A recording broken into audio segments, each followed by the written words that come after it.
My name is Diana Parker. I'm 32 years old.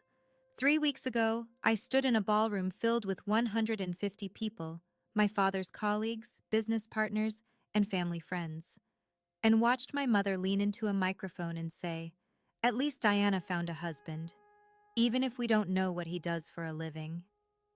The room laughed. My father smiled. My sister smirked. And my husband, the man they'd dismissed as a nobody for 4 years, slowly pushed back his chair and stood up. What happened next made my father's business partner drop her wine glass, made my mother go pale, and made my sister finally understand why I'd never once asked our parents for money. Before I tell you this story, please take a moment to like and subscribe, but only if you genuinely enjoy it. And I'd love to know, where are you watching from, and what time is it there? It started 6 years ago, the night I met Marcus. I was 26, exhausted from a long day of parent-teacher conferences and desperate for caffeine. The coffee shop near my school was crowded, but there was one empty seat, across from a man typing furiously on his laptop. "Mind if I sit here?" I asked. He looked up, dark eyes, warm smile. "Please." We didn't talk much that first day. He worked. I graded papers. But when I got up to leave, he said, "Same time tomorrow?" I came back. So did he. For 2 months, we shared that table. He told me he worked in education. I told him I taught third grade. He never asked about my family's money. I never asked about his. It was the first time someone saw me. Not my father's company, not my sister's shadow, just me. When Marcus finally asked me to dinner, I said yes before he finished the sentence. We dated for 2 years. Simple dates, farmers markets, movie nights. He cooked for me in his modest apartment, and I fell in love with the way he listened, really listened, when I talked about my students. When he proposed, I didn't tell my parents for 3 weeks. I knew what they'd say. "He works in education?" My mother's voice dripped with disappointment. "What does that even mean?" "It means he helps kids learn," I said. "So he's a teacher, like you." She sighed. "Diana, I had hopes for you." Marcus never pushed me to explain more about what he did. Once I asked him why. He took my hand and said, "I don't want your family to like me for what I have. I want them to like me for who I am." I didn't understand then, but I learned early that in my family, your worth was measured in dollar signs. So I stopped bringing people I loved into that equation. The signs were always there. I just didn't want to see them. Every Thanksgiving, every Christmas, every birthday dinner, the pattern repeated like a broken record. "Madison, tell everyone about the Henderson deal," my mother would say, beaming at my sister. $2 million, can you believe it? Madison would flip her hair, launch into some story about client negotiations, and the whole table would lean in like she was announcing a cure for cancer. Then my mother would turn to me. "And Diana, you're still teaching?" She said, teaching the way someone might say unemployed. "Third grade now," I'd say. "I have this one student, Emma, who couldn't read 6 months ago. Last week she finished her first chapter book and..." "That's nice, dear." My mother would already be looking at her phone. That was sign number 1. Sign number 2 hurt worse. Last spring, my students put on a play. They'd worked for months, memorizing lines, painting sets, making costumes from cardboard and glitter. I invited my parents. "Dad, it's on the 15th, 3 o'clock. I'd really love for you to come." My father checked his calendar. "I have real meetings, Diana. Maybe next time." He'd visited Madison's office 12 times that year. I counted. The week before the play, Madison whispered to me at Sunday brunch, "You know Dad's disappointed, right? You had the same opportunities I did." I wanted to scream that our opportunities weren't the same. She wanted the corner office. I wanted to matter to someone, but I just smiled and said nothing. Marcus was there beside me. He heard everything. That night, he held me and said, "Your worth isn't determined by them." I wanted to believe him, but all those small humiliations, they were just the warm-up. The retirement party was where everything exploded. The invitation arrived on a Tuesday, an email, not even a proper card. You are cordially invited to celebrate Robert Parker's retirement after 40 years of excellence in real estate development. Madison got a hand-calligraphed invitation delivered by courier. I know because she posted it on Instagram. My mother called that evening. Diana, I need to discuss the seating arrangements. Okay? You and Marcus will be at table 14. I pulled up the venue layout on my laptop. Table 14 was in the back corner, near the kitchen doors. Mom, that's the furthest table from the stage. Well, we have important guests. The Walshes are coming, the Hendersons, people your father actually does business with. I swallowed the lump in my throat. Fine. And Diana, wear something nice. There will be important people. She paused. Try not to talk too much about your little school. These people have real careers. She hung up before I could respond. That night, I sat on the edge of our bed, staring at my phone. Marcus came in, saw my face. They seated us by the kitchen, didn't they? I nodded. Do you want me to come? I hesitated. Part of me wanted to protect him from them, but another part, a part I'd been silencing for years, was tired of facing them alone. Yes, I whispered. Please. Marcus sat beside me, took my hand. I've been quiet for 4 years because you asked me to, but if they hurt you again, I won't just sit there. His voice was calm, but there was something underneath, something I hadn't heard before. Marcus, what are you? He looked at me steadily. I think it's time. Time for what? I didn't ask. Maybe I was afraid of the answer. The night before the party, I couldn't sleep. I kept thinking about the future, about the children Marcus and I talked about having someday, about what I'd teach them. Would I teach them to stay silent when someone humiliated them?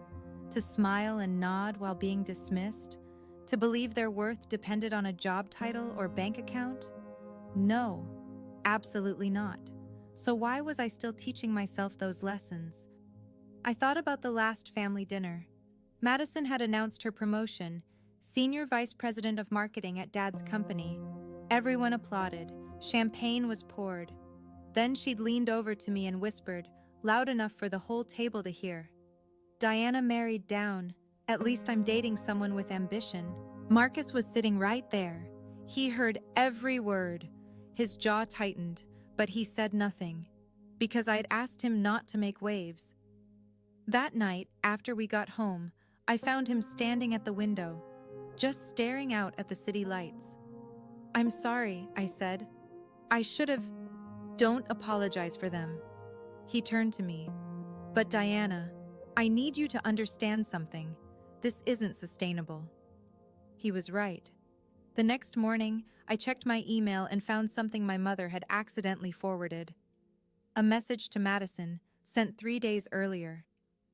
Make sure Diana sits at the back table. We don't want her husband making small talk with the Walshes. God knows what he'd say about his education work. I read it 3 times. Each time it hurt more. I realized then that silence wasn't peace. It was permission. Permission for them to keep hurting me, keep hurting us. Something had to change. And the retirement party? That was going to be the turning point, one way or another. The grand ballroom of the Hartwell Hotel was everything my father loved. Excessive, expensive, and designed to impress. Crystal chandeliers, white tablecloths, a 12-piece orchestra playing soft jazz, 150 guests in designer gowns and tailored suits, all gathered to celebrate Robert Parker's 4 decades of excellence. Marcus and I arrived at 7. He wore a simple navy suit. I wore a black dress I'd bought on sale 3 years ago. At the entrance, my mother stood greeting guests like royalty receiving subjects. She wore emeralds, actual emeralds. Diana, she air-kissed my cheek. You came. Of course I came. It's Dad's retirement. Her eyes flicked to Marcus. And you brought him.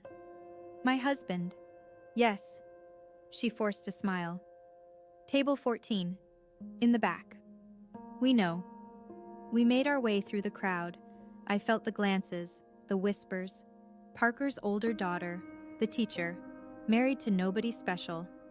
Near the stage, I spotted Madison, red designer gown, diamond earrings, standing beside our father like she was the guest of honor. She saw me and waved, a little flutter of fingers that somehow felt condescending. Table 14, Marcus murmured. Convenient. It was worse than I'd expected. Not just near the kitchen, practically in it. Every time a server passed, we had to pull in our chairs. As we sat down, a woman at the next table turned around. Expensive suit, sharp eyes. I recognized her, Jennifer Walsh, one of my father's biggest business partners. She looked at Marcus, frowned slightly, tilted her head. "Have we met?" she asked him.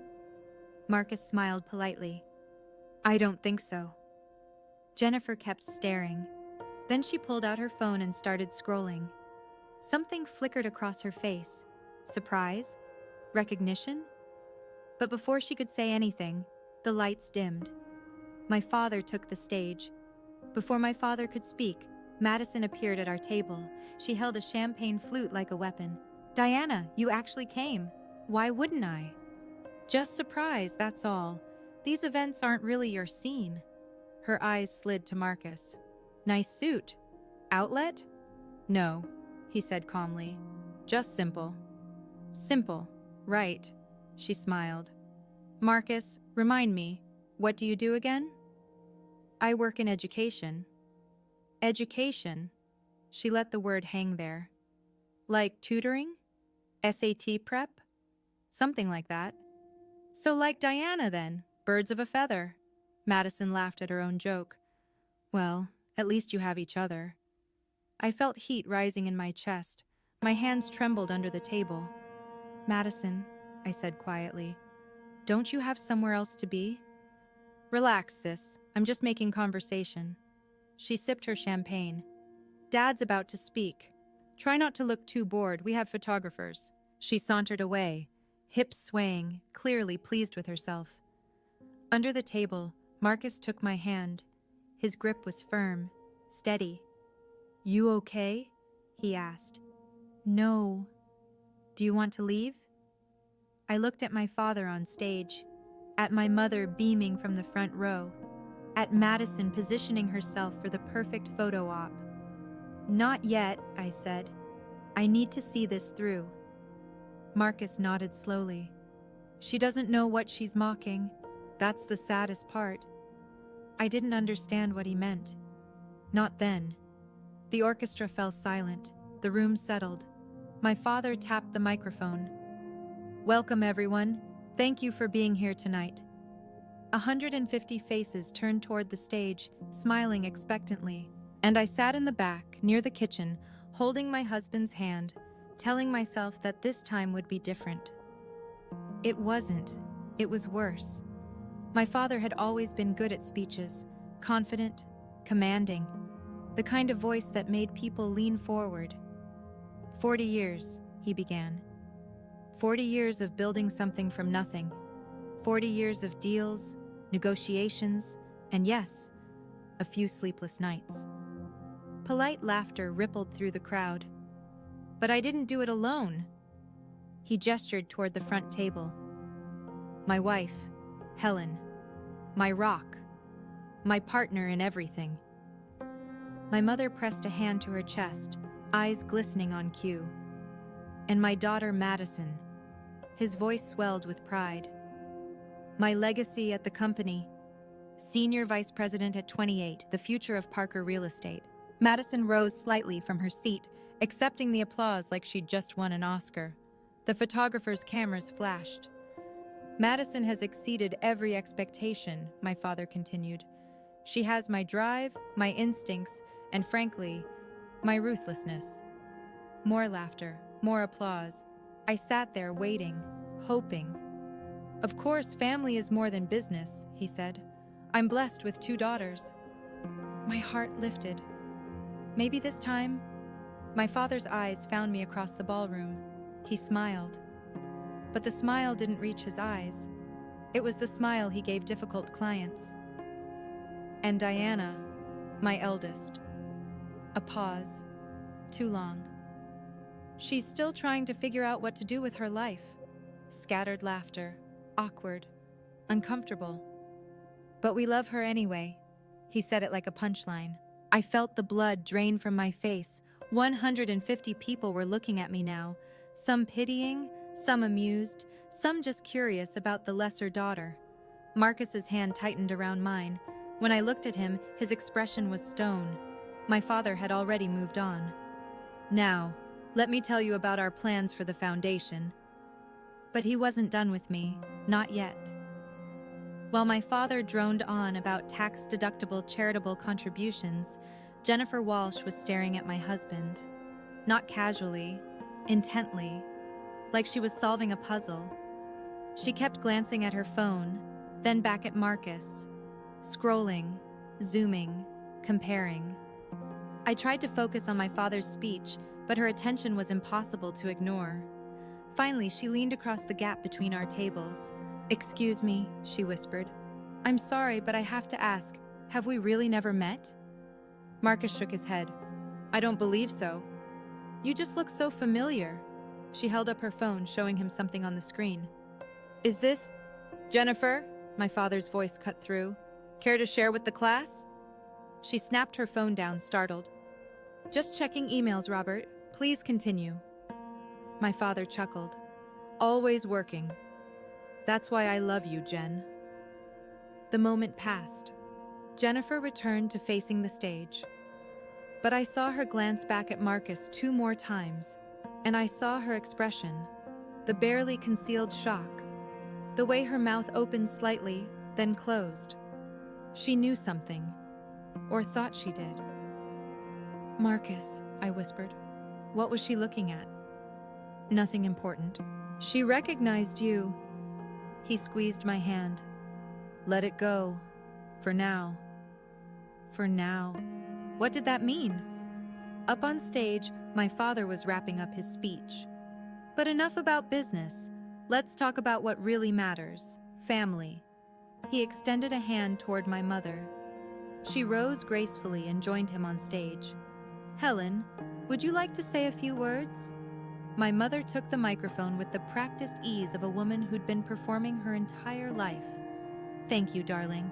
She scanned the crowd, and then her eyes locked onto me. I knew that look. It never ended well. 3 hours earlier, as we were getting ready for the party, Marcus had done something strange. He'd reached into his briefcase and pulled out a plain white envelope, thick, official-looking. He slid it into the inside pocket of his suit jacket. "What's that?" I'd asked. "Insurance." "Insurance for what?" He'd looked at me then, really looked at me, and said, "For you, in case they go too far." I hadn't asked what was inside. Honestly, I didn't want to know. Part of me hoped we wouldn't need it, that this night would be different. But sitting here now, watching my mother take the microphone with that predatory smile, I thought about that envelope. What kind of insurance did Marcus have? And what did he think might happen tonight that would require it? "I want to say something about family," my mother announced, "about the people who make everything worthwhile." Her gaze swept the room, landing briefly on Madison, warmly, on various guests, politely, on me, with something that looked almost like contempt. "Robert and I have been blessed," she continued, "truly blessed. Our youngest, Madison, has made us so proud, following in her father's footsteps, building an empire." Madison raised her glass.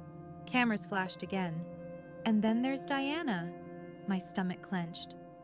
"Our eldest has taken a different path." My mother's smile was surgical. "She teaches elementary school. 3rd grade, I think? Or is it 2nd now?" "3rd," I said, though no one could hear me from table 14. "But you know what? At least she found a husband." She paused for effect. "Even if we don't know what he does for a living." The room erupted in laughter, and I felt something break inside me. Not my heart, my patience. Beside me, Marcus slowly reached into his jacket. The laughter rolled through the ballroom like a wave. Some people tried to hide it behind their hands. Others didn't bother. My father took the microphone back from my mother, still chuckling. Now, Helen, be nice. But he was smiling, enjoying it. Diana has her own talents. He said talents the way you'd say quirks about a difficult child. Some people are meant to lead, he continued, gesturing grandly. Others are meant to support. Diana has always been a supporter. I sat frozen, unable to move, unable to breathe. This wasn't a speech. It was a public execution. We've tried to guide her, of course, offered her positions at the company, offered to pay for her MBA, but Diana chose, well, whatever it is she chose. Sympathetic murmurs from the crowd. Poor Robert, such a disappointing daughter. But that's family, right? You love them anyway, even when they don't meet expectations. He raised his glass. To family, complicated as they may be. 150 glasses rose in response. To family! And there I sat, at the table by the kitchen, while everyone toasted to my failure. Marcus's hand was no longer holding mine. When I looked over, his chair was empty. He was standing. Marcus, I whispered, what are you doing? He didn't answer, just started walking, calm, measured, each step deliberate, toward the stage. Heads began to turn. Whispers rippled through the crowd. Who is that? What's he doing? My father noticed. His smile faltered. Can I help you? Marcus stepped onto the stage. He looked out at the sea of faces, investors, partners, friends, all of them strangers to him. Then he leaned into the microphone. May I have a moment? The room went silent. My father's confusion hardened into annoyance. I'm sorry, who are you? I'm Marcus, Diana's husband, the one you don't know anything about. A few nervous laughs from the crowd. My mother stepped forward, reaching for the microphone. This really isn't the time. I think it's exactly the time. Marcus's voice was quiet, but it carried. Every word crisp, every syllable controlled. My father forced a smile for the audience. Marcus, is it? Why don't we discuss this later, in private? No. The word landed like a stone. For 4 years, Marcus continued, I've sat at the back of your holiday dinners. I've listened to your wife mock my career. I've watched you dismiss your daughter like she's somehow less than. And I've stayed quiet, because Diana asked me to. He looked at me across the ballroom. His eyes were soft, sad. But I won't stay quiet anymore. My mother laughed, a brittle, uncomfortable sound. This is ridiculous. Helen, get security. No need. Marcus held up a hand. I'm not here to make a scene. I'm here to introduce myself, properly, since your family never gave me the chance. Madison pushed through the crowd, champagne sloshing. This is insane. Who does this guy think he is? Excellent question, Marcus said. Thank you for asking. He reached into his jacket pocket. My heart stopped. The envelope. But he didn't pull it out. Not yet. Instead, he straightened his tie and faced the audience. My name is Marcus Smith Parker. Jennifer Walsh made a sound, a gasp maybe. Her hand flew to her mouth. And I believe, Marcus said calmly, some of you may have heard of my company. The room seemed to hold its breath. Even my father looked uncertain now. What company? He asked. Marcus smiled. Before Marcus could answer, Madison grabbed the microphone. Okay, enough of this. She positioned herself between Marcus and the audience. Diana, come get your husband. He's embarrassing himself. I'm not finished, Marcus said. Yes, you are. Madison's voice dripped with condescension. Look, I get it. You feel defensive because we pointed out the obvious. But let's be real here. She turned to the crowd, playing to them now. Diana married a guy who probably makes less than my assistant, and that's fine, really. Not everyone can aim high. Someone actually laughed, a loud, braying laugh from the back of the room. Maybe he's a tutor. Maybe he grades papers. Whatever working in education means. Madison made air quotes. The point is, this is Dad's night. Not your night. So please sit down, go back to your little corner, and let the adults finish celebrating." She thrust the microphone at Marcus, expecting him to take it and slink away. He didn't. Instead, he took the microphone, and he smiled. Not a smug smile, not a vengeful one, just calm. "You're right," he said. "This isn't my night. But it became my night when your family publicly humiliated my wife in front of 150 people." Madison rolled her eyes. "Oh my God, so dramatic." "I work in education," Marcus continued, ignoring her. "You're right about that, but I don't grade papers, I don't tutor." He paused. Let the silence build. "I build educational platforms, technology that helps millions of children learn." Jennifer Walsh was nodding now, her face pale. "I knew it," she whispered. "I knew I recognized him." Madison's smirk flickered. "What are you talking about?" "My company," Marcus said, "is called EduSpark." Someone in the crowd gasped, and everything changed. "Okay, I need to pause here for a second. I know you're probably screaming at your screen right now. I was screaming inside too. If you're as invested in this story as I was living it, hit that like button. It really helps. And I have a question for you. Have you ever been publicly humiliated by your own family? Tell me in the comments. Because what happened next? Even I didn't see it coming." Now back to that ballroom. The name EduSpark moved through the crowd like electricity. I saw it happen in real time. First confusion, then recognition, then shock. A man at table 3 pulled out his phone, typed frantically, and showed his wife. Her eyes went wide. A woman near the stage put her hand over her heart. Jennifer Walsh was already on her feet. "Robert," she said loudly, "do you have any idea who this is?" My father looked lost, genuinely lost. What?" "EduSpark," Jennifer repeated. "The educational technology company. They were just valued at $200 million. It was on the cover of Forbes 3 months ago." The murmurs intensified. 200 million. Forbes. Cover story. Madison's face had gone from smug to confused to something approaching horror. That's not possible." "I assure you," Marcus said calmly, "it's very possible." My mother clutched my father's arm. "Robert, did you know about this?" "Of course I didn't know." His composure was cracking. "Diana never told us." "You never asked." Marcus's voice cut through. "In 4 years, not once did you ask me a single real question about my work, about my life, about anything." He stepped forward. The spotlight followed him. "You assumed I was nobody because I didn't brag, because I didn't drop names or flash money, because I sat quietly at your holiday dinners and didn't try to impress you." The room was utterly silent now. No one moved, no one breathed. "Last year, Forbes named me one of their 30 under 30 in education.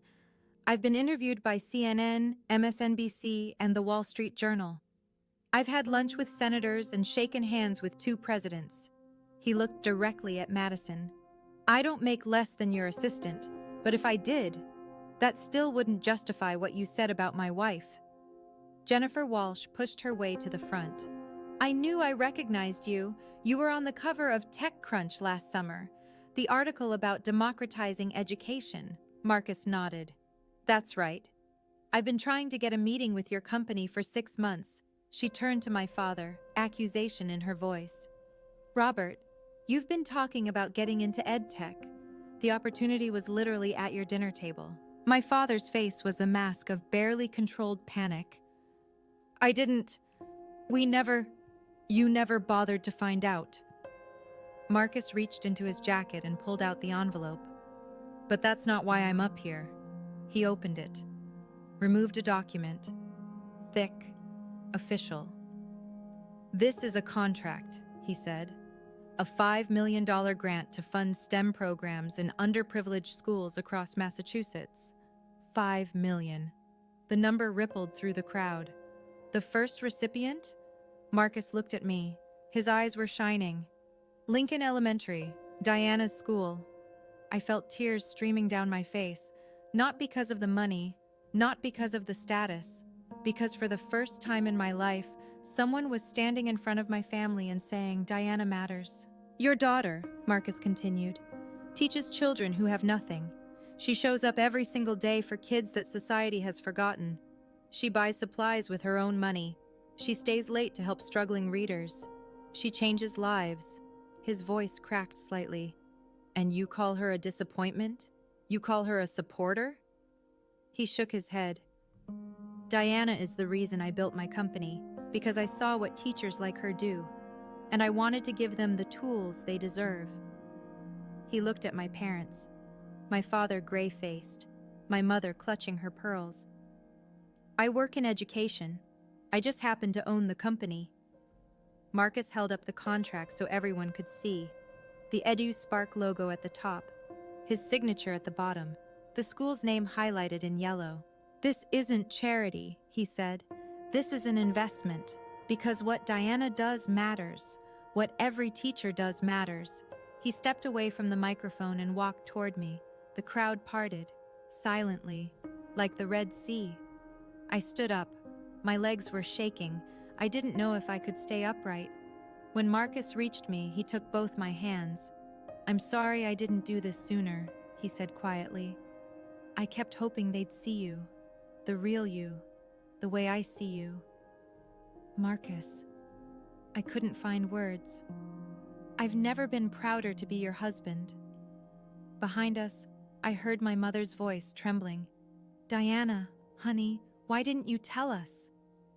And there it was, the question that held everything that was wrong with my family.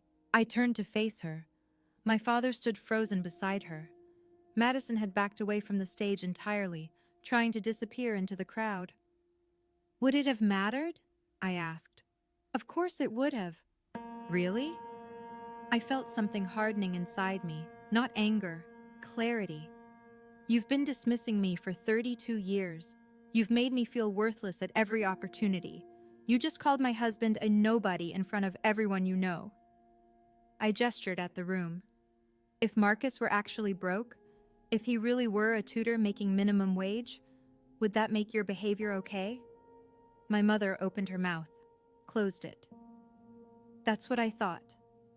Marcus squeezed my hand, supporting me, but not speaking for me. This was my moment, my voice, and I finally knew what I wanted to say. My father stepped forward, business instincts overriding his shock. "Marcus, I had no idea. We should talk, perhaps a partnership." "No." The word hung in the air, simple, final. "But this is exactly the kind of opportunity." "The opportunity was 4 years ago." Marcus's voice was calm but immovable. "When you could have treated your daughter with respect. When you could have asked me a single real question instead of assuming I was beneath you." My father sputtered. "We didn't assume. You sat us by the kitchen. That was a seating arrangement issue. You forwarded an email telling Madison to keep us away from your important guests." My mother went pale. She'd forgotten about that. "How did you?" she started. "Diana showed me, the one you accidentally sent her." I watched my parents exchange a look. For the first time, they had no spin, no excuse, just the raw truth of what they'd done. "We can start over," my mother said desperately. "Family is family." "Is it?" I stepped forward. "Because you've spent my entire life making me feel like I'm not really part of this family, like I'm an embarrassment, a charity case." "Diana, that's not..."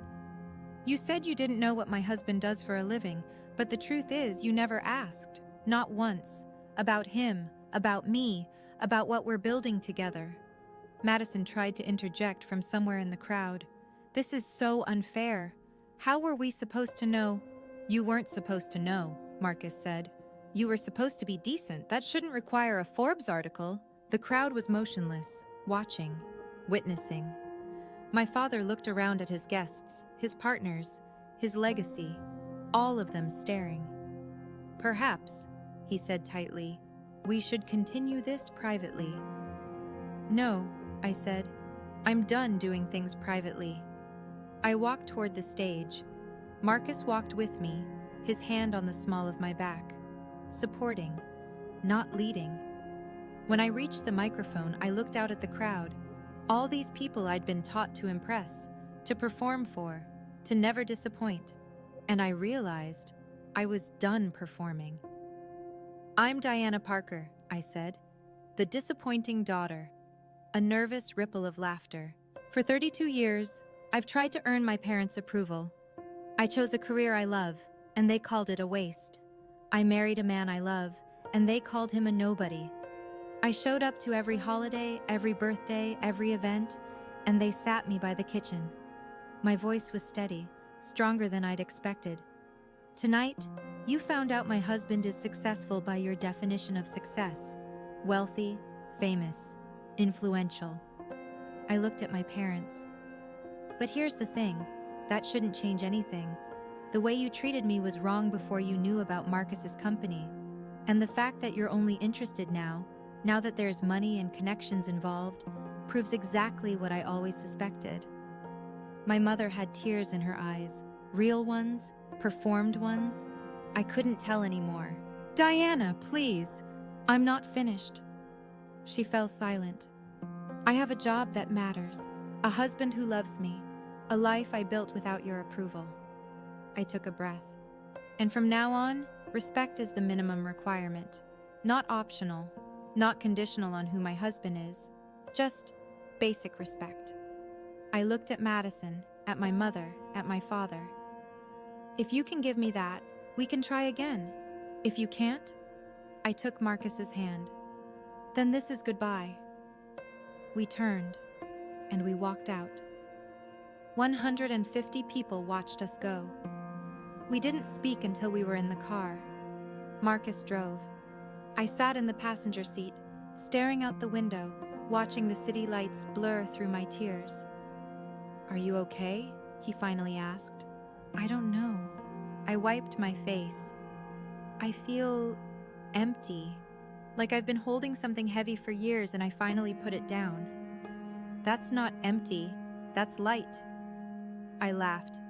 A wet, broken sound. My phone hadn't stopped buzzing since we left. I finally looked at it. 23 missed calls, 14 from my mother, 6 from my father, 3 from Madison. Voicemails were piling up. I played my mother's first message. "Honey, please come back. This was all a misunderstanding. We need to talk."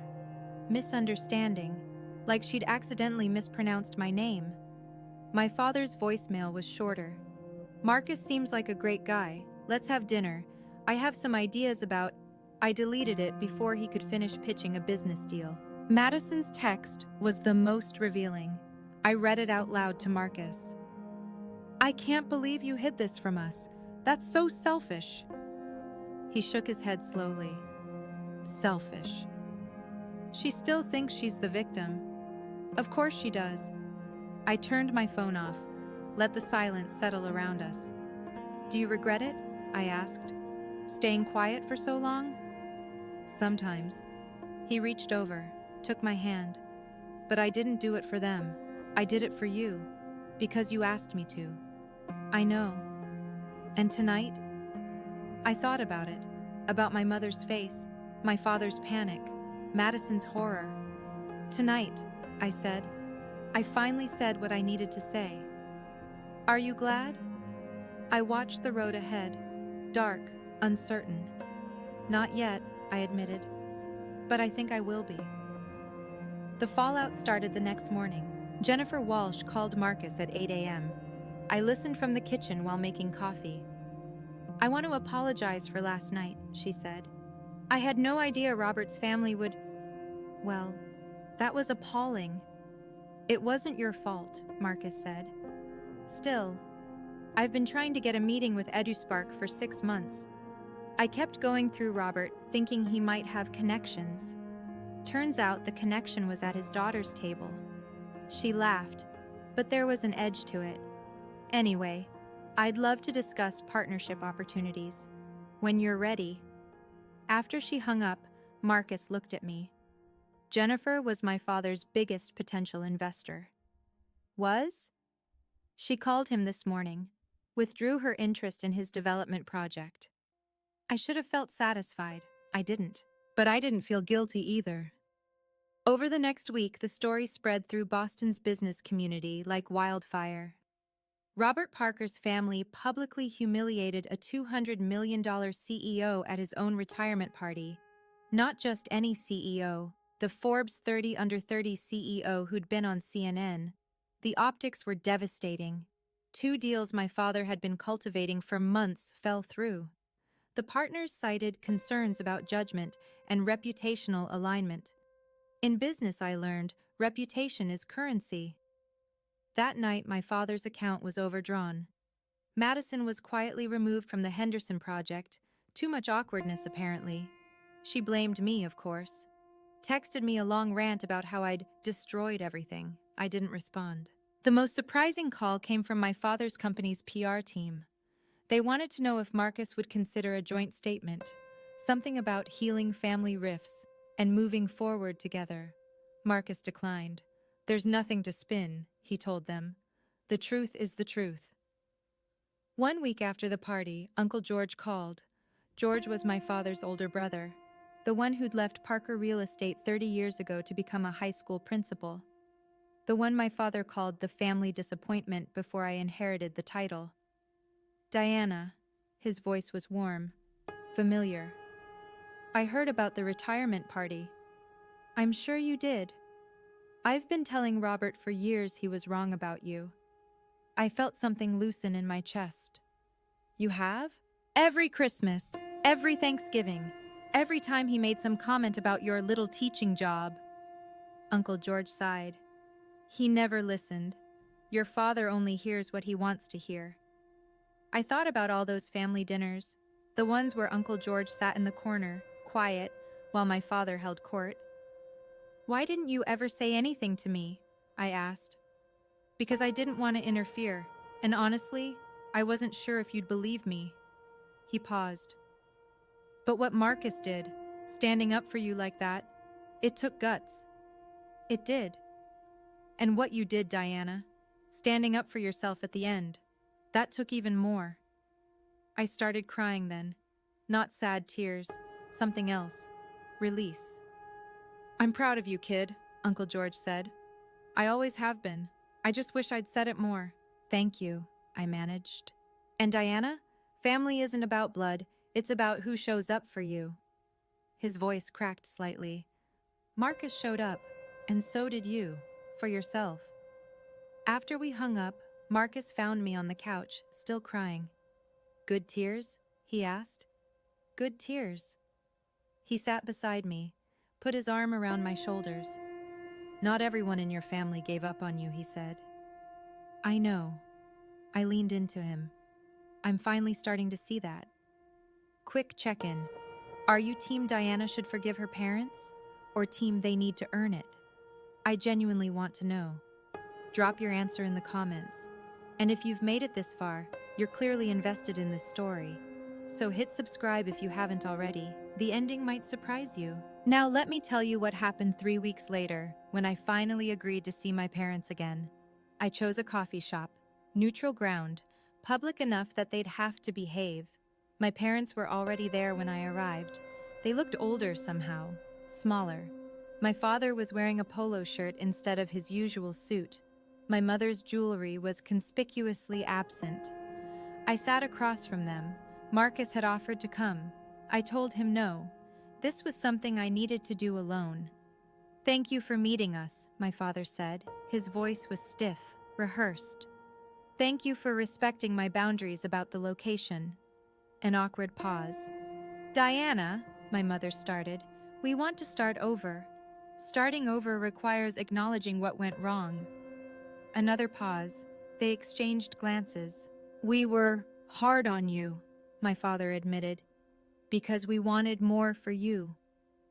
No. I kept my voice level. You were hard on me because I didn't fit your definition of success. There's a difference. My mother's eyes glistened. We just wanted you to have security, a stable future. I have security. I have stability, just not the kind you respect. We do respect. Mom. I held up my hand. You called my husband a nobody in front of 150 people. You seated us by the kitchen. You forwarded emails about keeping us away from your important guests. She had nothing to say to that. I'm not looking for apologies, I continued. Words are easy. I'm looking for change. What kind of change? My father asked. Basic respect, real questions, actual interest in my life, not just when it benefits you. I looked at both of them. I'll give you a chance, but it's conditional. Respect first. Always. My mother nodded. My father cleared his throat. We can do that, he said. We'll see. That night, Marcus and I sat on our balcony. The city sparkled below us. A bottle of wine between us, half empty. How do you feel? He asked. I thought about it. Really thought. Like I'm finally starting over. Not with them, with myself. He nodded. Any regrets? Only that I waited so long. I leaned against him, feeling his warmth, his steadiness. You know what's strange? I said. All those years, I thought I needed their approval to be happy, to feel like I mattered. And now I realize I always mattered. I just needed to believe it myself. Marcus kissed the top of my head. You changed thousands of children's lives. You showed up every single day for kids nobody else cared about. That matters. I know. And for the first time, I actually believed it. We sat in comfortable silence for a while. The sounds of the city drifted up. Distant traffic, someone laughing, a dog barking. What happens next? Marcus asked. I smiled. We keep building. The school program. Our life. Whatever comes. Together? Always together. I thought about my students. About Emma, who could finally read. About the STEM program that would change everything. About the life I'd built with my own hands, my own heart. I thought about my parents. Maybe they'd change. Maybe they wouldn't. But either way, I was done waiting for their validation. The people who love you don't make you prove your worth. They celebrate it. Marcus had taught me that. And now I was teaching it to myself. You know what? I said. What? I smiled at him. Really smiled. I think I'm going to be okay. And for the first time in 32 years, I meant it. And that's my story. Thank you for being here until the very end. If this resonated with you, if you've ever felt unseen by the people who were supposed to see you most, I hope you know your worth isn't up for debate. If you enjoyed this, please subscribe and check out another story in the description below. I'd love to hear your thoughts in the comments. What would you have done in my place? See you in the next one.